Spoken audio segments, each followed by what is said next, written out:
தெலுங்கு பேசும் மக்கள் குறித்து அவதூறாக பேசிய வழக்கில் நடிகை கஸ்தூரி தலைமறைவாகிவிட்டதாக கூறப்படுகிறது. சென்னையில் இந்து மக்கள் கட்சி சார்பில் ஆர்ப்பாட்டம் நடந்தது. இதில் நடிகை கஸ்தூரி கலந்து கொண்டார். அப்போது அவர் தெலுங்கு பேசும் மக்களை கடுமையாக விமர்சனம் செய்தார். நடிகை கஸ்தூரியின் இந்த கருத்து பெரும் சர்ச்சையை கிளப்பியது. இதையடுத்து மறுநாளே பத்திரிகையாளர்களை சந்தித்த நடிகை கஸ்தூரி மன்னிப்பும் கோரினார். இருப்பினும் நடிகை கஸ்தூரிக்கு எதிராக தமிழகத்தின் பல்வேறு காவல் நிலையங்களில் புகார்கள் அளிக்கப்பட்டன. அகில இந்திய தெலுங்கு சம்மேளன அமைப்பு சார்பில் சென்னை எழும்பூர் காவல் நிலையத்தில் நடிகை கஸ்தூரி மீது புகார் அளிக்கப்பட்டது.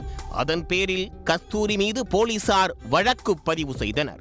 இரு பிரிவினரிடையே கலகத்தை தூண்டுதல் உட்பட 4 பிரிவுகளின் கீழ் கஸ்தூரி மீது வழக்கு பதிவு செய்யப்பட்டது.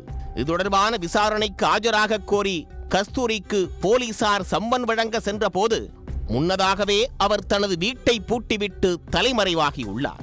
அவருடைய செல்போனும் சுவிட்ச் ஆஃப் செய்யப்பட்டிருப்பதால் நடிகை கஸ்தூரியை போலீசார் தீவிரமாக தேடி வருகின்றனர். முன்னதாக கோயம்பேடு போலீசிலும் கஸ்தூரி மீது புகார் அளிக்கப்பட்டுள்ளது. இந்நிலையில் ரெட்டி நல சங்கத்தின் செயலாளர் செல்வராஜ் திருச்சி குற்றப்பிரிவு போலீசில் புகார் செய்தார். அதில் யூடியூப் சேனலில் வெளியான கஸ்தூரியின் கருத்துக்கள் மனதை புண்படுத்தும் வகையில் இருந்ததாகவும் குறிப்பிட்டிருந்தார்.